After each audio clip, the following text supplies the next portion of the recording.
Welcome to Flying Talkers. We are glad that you are here. Today we go deep dish with someone we are so very proud to broadcast our talks with. Writing for the Flying Typers is a pretty unique experience. You just need to keep your brain connected and let your imagination run. The pages open up in front of your eyes as though you were in a picture movie. Today our inspiration comes from Rajan Subramanian, Chief Product and Chief AI Officer at Kale Logistics. If you hear his name and you think that he is dealing with AI and all the hottest topics that are on today's menu in logistics automation, your picture is there. You are directly plunged in the haunting rhythm of The Sorcerer's Apprentice in Fantasia, the 1940 superb cinematic artwork. I was curious to understand how complicated, or simple in fact, is Rajan's work, delivering top-tier digital products to a vast audience of logistics enterprises. Rajan Subramanian is a strategic and hands-on technology leader with over 2 decades experience driving enterprise-scale transformations through innovative digital platforms, unlocking measurable business value with data-driven products. He also has deep expertise in data engineering, machine learning, and cloud architecture. With due respect, the most interesting idea for me is this one: integrating generative AI to transform complex data into actionable intelligence. Bridging executive strategy with engineering execution. Rajan has helped Fortune 500 organizations across fintech, healthcare, communications, and supply chain evolve into data-driven, API-first enterprises. A published author of Mastering APIs for Enterprise Applications, Practical Guide to Building Robust, Scalable, and Secure APIs, Rajan uses the convergence of APIs, cloud infrastructure, and artificial intelligence to shape how organizations innovate in an increasingly digital and interconnected world. In other words, he is no apprentice, he is the sorcerer. So I started my interview with a faint shiver in my spine, asking myself, am I going to know more about this magician's secrets, or is he going to uncover all my inner confidences? I thought I would start with the easy part. First things first. How did your journey in technology begin? And what set you on the path toward becoming focused in products and enterprise transformations? My career began as a software developer when we actually wrote code from scratch, without any AI help. As technology evolved, so did my job, and I ventured more into architecture and strategic design of products. During the course of my career, I have come to realize that data is the key to unlocking value within any system. This led to a fascination for how data could drive more intelligent business decisions. I then started working on enterprise systems that connected disparate business units through APIs. This was long before they became mainstream. Over time, I realized that the real opportunity lay in bridging IT architecture with business outcomes, utilizing APIs, data engineering, and later on, leveraging AI to solve problems that traditional systems couldn't tackle. Many of the point solutions I helped develop over the years evolved into broader-based products, and I subsequently began focusing on product development. Your book, Mastering APIs for Enterprise Applications, has been well received. Who did you envision as the primary audience for it? My foray into writing this book stemmed from my publisher's observation that, although there are numerous technical books, there was a lack of a book specifically tailored for architects and CTOs who would benefit most from a decoupled application ecosystem utilizing APIs. This serves as a practical guide with just the right amount of depth without overwhelming the users with too many technical details. For both practitioners and decision makers. The audience consists of both engineers and architects, who design and build the systems, as well as the leaders who rely on their work. It's not a coding manual, but a framework for thinking about APIs as business enablers, helping organizations build scalable, secure, and interoperable systems that can evolve in an AI-first world. You've led technology transformations across global organizations. What motivated your move into sectors like logistics and supply chain, which are now experiencing rapid digital disruption? I have experience in various industries, so I can bring insights with an outside-in perspective. For example, my experience in fintech affords serving accurate data in real time, And my experience in medical software helps me think around precise and high-quality data. The logistics industry is complex per se, as the number of stakeholders is big. And the complexity is increased by dealing with diverse countries, regulations, and compliance requirements. Turning complexity into opportunity is driving my experience, and logistics and supply chain are fascinating for me, because they connect every part of the global economy. Yet they've historically lagged in digital innovation. What attracts me is the potential to apply AI, data platforms, and cloud-driven intelligence to make these systems more adaptive, transparent, and scalable. FT, do you see logistics players becoming more proactive in innovation? Or are external market forces still driving change? RS, the mindset is shifting.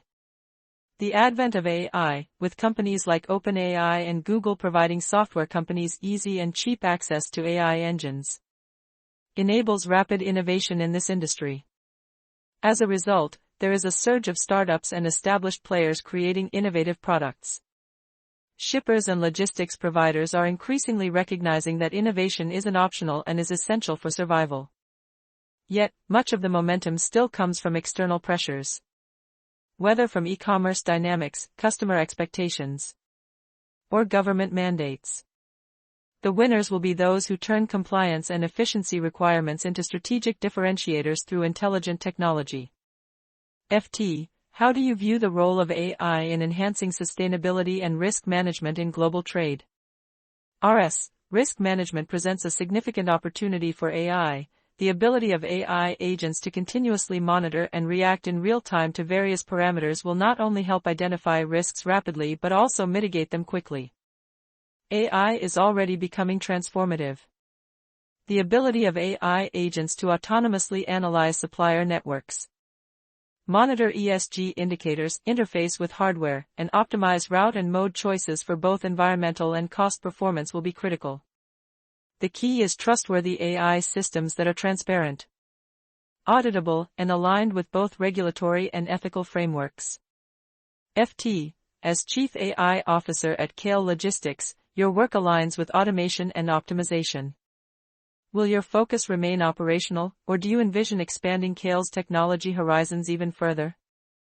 RS, my role at Kale encompasses both product and AI at scale. As a result, I bring a product mindset to AI development. While automation is a key focus, my vision extends beyond operational efficiency. The key is to create an intelligent logistics ecosystem. Our objective is to develop a series of applications that not only automate processes, but also go beyond that by learning from data, adapting to data, and then performing a range of automated activities using a variety of methods. This includes predictive analytics, generative AI for decision support, and deeper integration between logistics, finance, and customer experience layers. Our ambition is to create a marketplace of smart AI agents in the logistics space that will be accessible to all our customers from within our ecosystem. This last statement seemed to me particularly important. I take the liberty to depart from the interview with Rajan, in particular to place a question that can be taken in fact by any interested interlocutor. Let's open a small debate here. In an environment that is strongly interconnected as supply chain and logistics is, it seems to stand at odds with the assumption that at the end of the day service providers hope or are looking forward to creating an ecosystem that can be called their own. In a system that can work only as and when every single part works in a kind of symbiosis with the others. It would seem to be advantageous to build a system as open and interconnected as possible, with little or no restrictions among the stakeholders of the chain. But this has not been the case for decades, and apparently the riddle is still unsolved. One could say, anyone for tennis? After this gaping and probably unorthodox question, let us go back to our interview and get a bit more personal in the choice of listed items, as well as bit more political. FT, what do you see as the major shifts in logistics? Are more parcels, more regionalization, or something entirely new on the horizon? RS, we will see a dual movement, micrologistics, which involves more parcels and faster fulfillment, with the last mile being of significant importance. as more warehouses are located closer to their customers. The other aspect is macro optimization, which involves restructuring trade lanes, reshoring, and enhancing resilience. Logistics will increasingly act as a leveling mechanism. AI and automation will help to balance cost, sustainability, and speed across this evolving landscape. With the significant changes we are seeing in how countries view trade and with significant regulatory changes, there will be substantial shifts in the opportunity landscape for software vendors. They will need to create more flexible software frameworks and automate many of their processes more rapidly in response to any regulatory changes, including tariffs. FT, you had mentioned unlocking business value through innovative platforms in your introduction. Do you think progress in that area has often been slower than expected? And how can organizations do better? RS, this is a fascinating question. Many organizations adopt the approach of continuing their business as usual to ensure that their revenues are not impacted, while simultaneously initiating their transformation journey using AI as an enabler to accelerate the process. Most of them recognize that the effective use of platforms can unlock value. However, many view technology as an enabler, rather than a strategic core. This requires a mindset shift and the integration of data, AI, and APIs directly into the business model, not just its infrastructure. It's about platform thinking and designing systems that continually evolve. Make it easy to integrate partners and scale innovation across the enterprise. Change also involves costs, especially when organizations undergo a major digital transformation. Hence, this necessitates a strategic shift in thinking and will also include budget adjustments. FT, let's have a look at the evolving patterns of trade. With increasing regionalization and reshoring trends, do you think logistics is becoming more local again? How does this influence your global work perspective? RS, this is a complicated question to answer.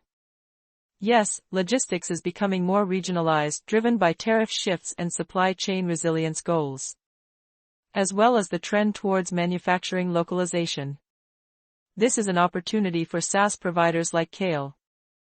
I believe that technology bridges these divides because the software does not distinguish between regions, but rather utilizes and helps optimize logistics changes. You would ask me then, how do you influence the process, right? My global experience enables me to view localization not as fragmentation, but as distributed intelligence. This facilitates smarter, faster, and more sustainable regional networks connected by AI-driven visibility platforms. As someone who travels internationally and across different markets, I bring a unique perspective to any partner or user of our software. In my role as Chief Product Officer, this perspective enables me to shape our product from the outset to be more globally oriented. FT, yes, knowledge is power, but how do you view the recent debates over de minimis thresholds and their potential impact on e-commerce? Disruptive? RS, the thresholds have tightened in the U.S. landscape, ending duty-free perks for low-value imports. This might help improve the country's revenue receipts, but it spikes costs and increases delays for e-commerce. The downsides are that there will be margin squeezes, an increase in customs backlogs, and a shift from impulse overseas buys to more considered local or aggregated shipping. I believe the e-commerce economy will undergo significant reshaping. However, I see this as a catalyst for smarter ops.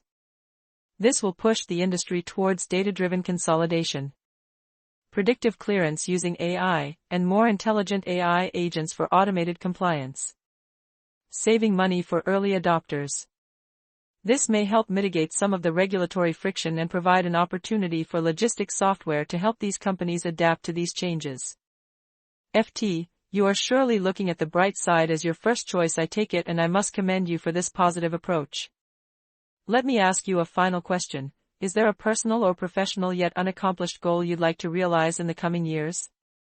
RS, my personal and professional goals converge towards creating an AI-driven logistics platform that becomes as trusted and intuitive as financial analytics are. I firmly believe that we are living in a truly transformative world, where AI is poised to change our way of thinking and our approach to work. Data will be critical for this, and the logistics industry sits at the center of an ecosystem that has visibility into key components of the global infrastructure. The next generation of leaders will know how to use AI natively, and I would like to continue mentoring the next generation of product and technology leaders who can bridge the gap between business vision and engineering execution, laying the foundation for an intelligent logistics platform. With this hopeful and, from my point of view, slightly overwhelming statement, we have come to the end of this challenging interview.